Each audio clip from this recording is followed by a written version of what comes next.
Salut à tous. Aujourd'hui, petite vidéo, donc on va pas parler d'une intervention comme je peux le faire habituellement, mais là juste d'une petite mise au point. J'ai mis de la pub sur Facebook sur les trocs, ceci, cela, comme vous pouvez le constater pour ceux qui me suivent, ou même quand vous vendez un truc, vous passez par ces biais-là sur Facebook. Bon, le problème n'est pas là, enfin oui et non. J'ai publié donc du coup ma pub, tout simplement pour que les gens soient attentifs. Les nids dans les arbres. Et il y en a qui se sont permis, une minorité d'experts, les gonzes ils font pas ça, mais c'est quand même des experts, ils sont nés avant leur père, en disant que ça sert strictement à rien de les faire à cette période, ils sont complètement vides, même en voie de désintégration.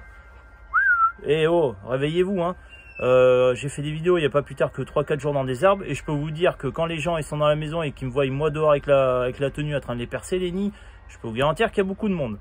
Donc surtout qu'à cette période, on est en pleine période de reproduction au niveau des frelons. Dans un nid, dans un arbre, ça peut aller, ou même les autres nids ailleurs, peuvent varier entre 250 à 500 reines maximum. Bon, c'est vrai que tout le monde ne va pas survivre à l'hiver dans ces 500 reines.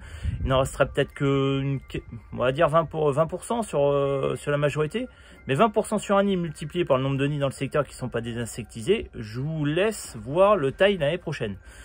Donc oui, il y a des entreprises qui sont plus ou moins honnêtes sur les tarifs, mais c'est pas mon cas.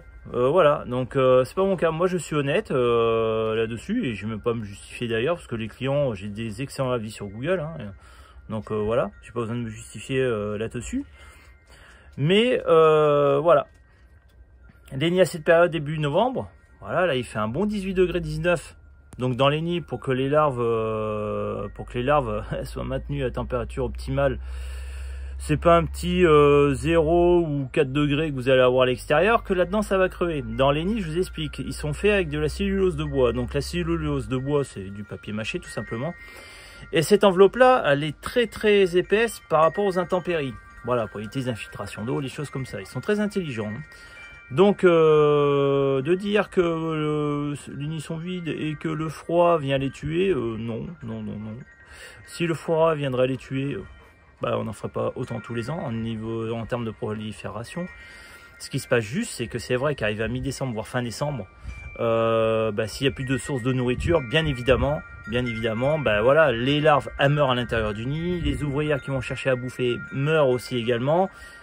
Et voilà, le nid après sont vides en janvier, février, mars. Les nids dans les arbres, ça sert strictement à rien de les traiter car c'est vide.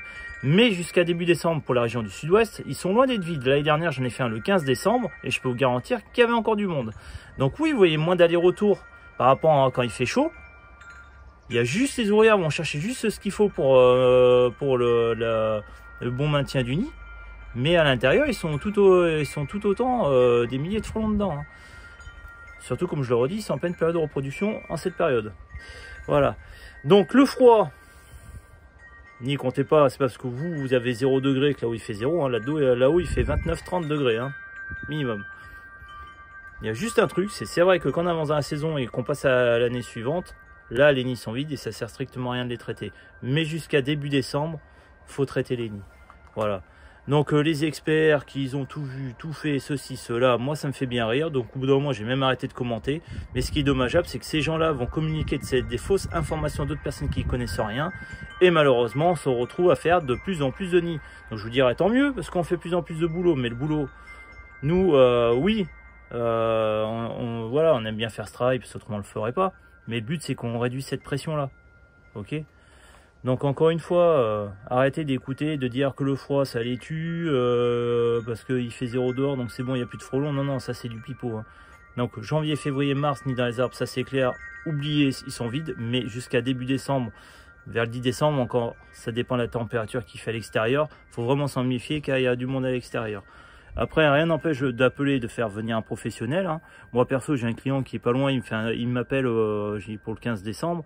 Je vais voir si le nid est vide. Je ne vais pas facturer une intervention au client si le nid est vide. Voilà, il y aura peut-être juste un petit coup de déplacement, une vingtaine d'euros, et encore, je veux le prix du carburant. Donc voilà, parce que moi je travaille comme ça. Donc voilà, c'est ce message, petit coup de gueule, sans plus, mais voilà, le froid n'y fait rien. Janvier, février, mars, et ça sert strictement, même avril, ça sert strictement à rien de les traiter dans les arbres.